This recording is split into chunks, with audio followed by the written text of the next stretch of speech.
Okay, so just a brief introduction to the instructions for what I'm calling the penny lab.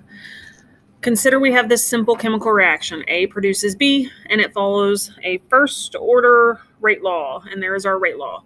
We're going to use this reaction with pennies. However, we're not going to actually use pennies because we can imagine what would happen without the use of actual pennies. So we're going to pretend that we start with 100 pennies, which represents the initial concentration of A, or 100 micromolar. Each penny, therefore, represents 1 micromolar. So what I want you to do, since we're not working with lab partners, we don't have to kind of worry about this middle paragraph. We're going to model the reaction in which 10% of the concentration of A reacts per second. So the way that works is after 1 second, A decreases by 10%. So what does A decrease by? If we start with 100, it decreases by 10%. That means we are left with 90. And then 10 seconds later, sorry, not 10 seconds later, 1 second later, it decreases by another 10%.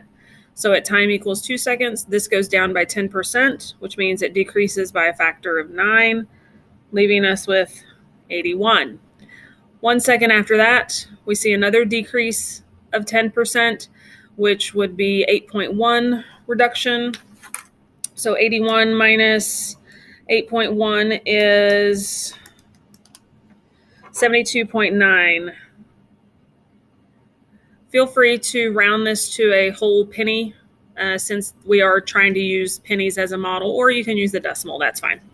But you get the picture. Decrease this number by 10% as we work our way down to 15 seconds. So decrease by 10%. So we don't actually need pennies. We don't need to like flip to change pennies or whatever. So you just decrease by 10%. The next thing we would do is if A is decreasing by 10%, then that means A is turning into B.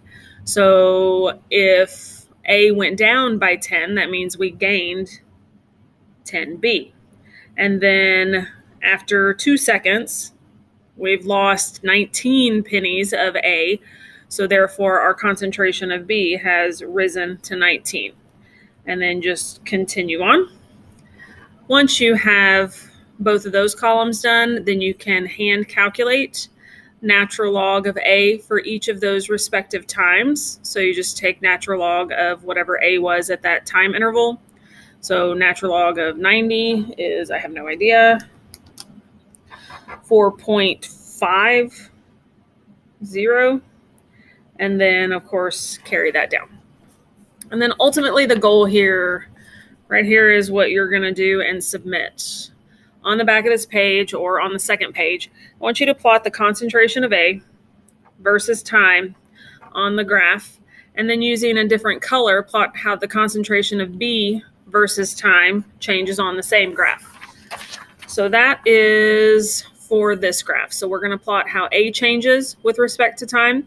You get to pick whatever scale you think is appropriate over here. And then in addition to that, how B changes. And just be reminded, A is going to start up here at 100 pennies because A was the reactant. And of course, at time equals 0, B would start down here at 0. And we would see some lines going through there.